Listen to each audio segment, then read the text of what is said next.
Well, hi. Thank you so much for being here. How are you? I'm good, I'm good. No, thank you for being here Good. too. How are you? I'm great. Yeah, thank you.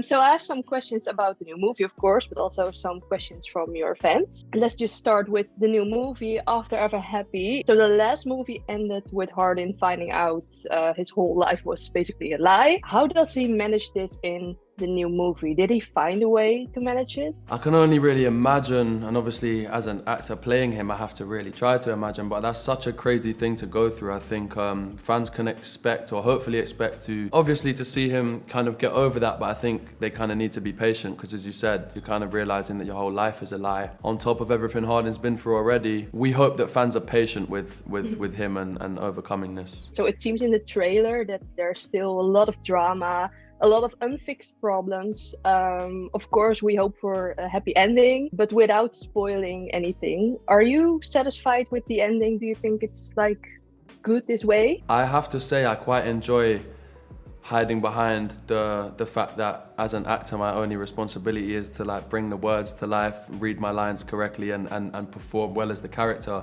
Because the responsibility of making sure the fans are satisfied when you're turning a book into a film and trying to summarize and make everything more concise. Oh, that's difficult. It's a big responsibility, isn't it? I think I like it, I'm happy with it, and I'm excited to see what the fans think. Is there a scene maybe in this movie, this was a fan question, is there a scene in the movie or another movie that was cut out but that you like wish really made the final cut? I think pretty much everything was used. I mean, there might be small sections that were cut out, but no, I'm pretty sure everything that was in this one was used. I do remember, the only scene that I remember being annoyed that didn't make it was a scene that was used in loads of trailers, but I don't think it was made to the final cut of the first film, when Hardin smashes up his room with a guitar, which was really fun to shoot. Do you have a favorite movie of all four?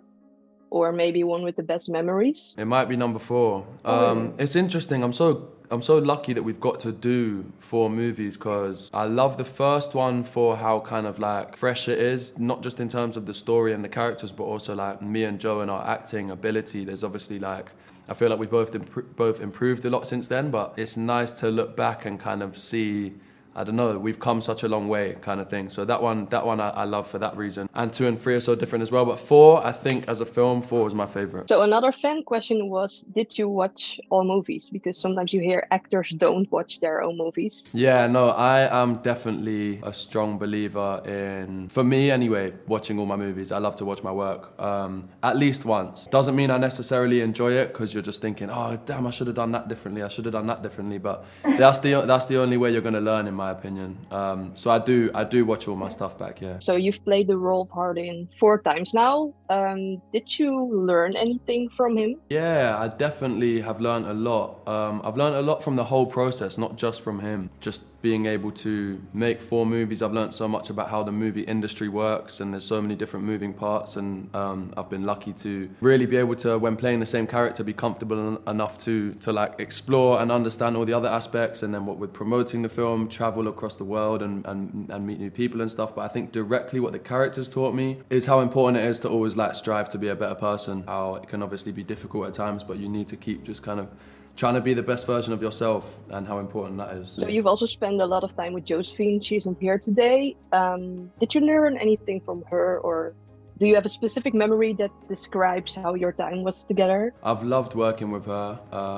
She's so talented. I guess something that she's taught me is how effective and important it is as an actor, if you can, to try and, especially when you've been the lead multiple times, I guess if you come on and do a couple scenes, maybe you don't feel comfortable enough to really put your own mark on it, but to do more than just act, and how helpful it can be as an actor who has an eye on continuity and all the other things. She's always done more than just act. Been so lucky to work with her not once but 4 times. So it's been a while since you filmed the last movie, but how was the last day of filming? And are you still in touch with some of the cast and the crew? Yeah, definitely. I'm in touch with loads of them. The only sad thing is I'm obviously all the way in London, and everyone else is kind of out in LA or the States.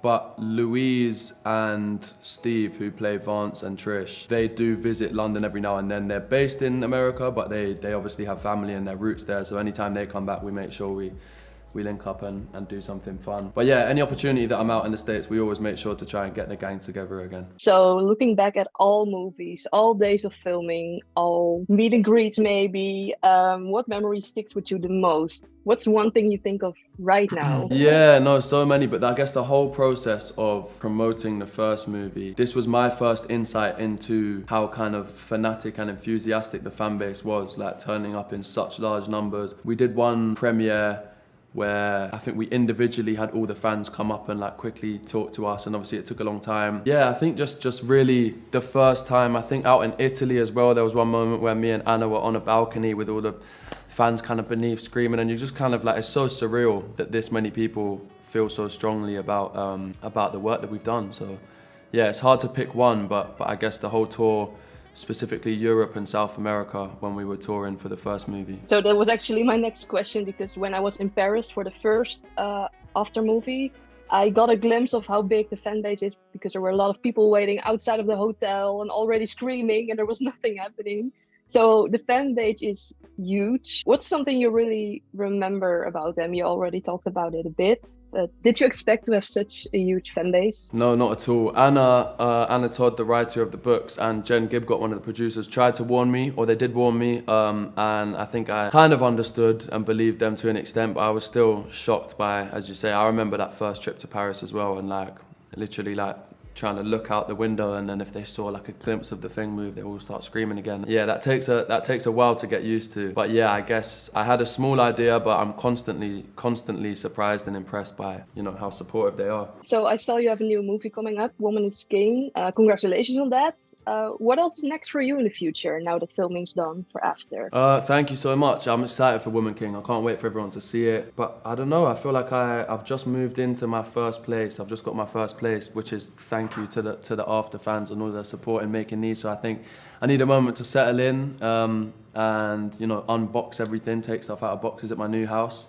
And then in terms of my career, I've got a couple projects lined up for the start of next year that I can't really talk about, but just going to continue trying to make good movies and I guess like diversify the genres and types of movies I'm doing and really explore all different types of genre while I'm still in this kind of early age of my career. And I guess just work with people I admire, like good directors, good actors, and I'm aware I have so much to learn. So. Well, last question, will you ever play Hardin again? I think it's only right for me to give him some space and give him some time, but I will definitely leave the door open ajar. I will never say never. So I would love to down the line, maybe if they do a spin-off, come back and do a cameo or something. But yeah, no promises, but the door is still open, so we'll see. Well, thank you so much and good luck with everything. Thank you so much. Lovely talking to you.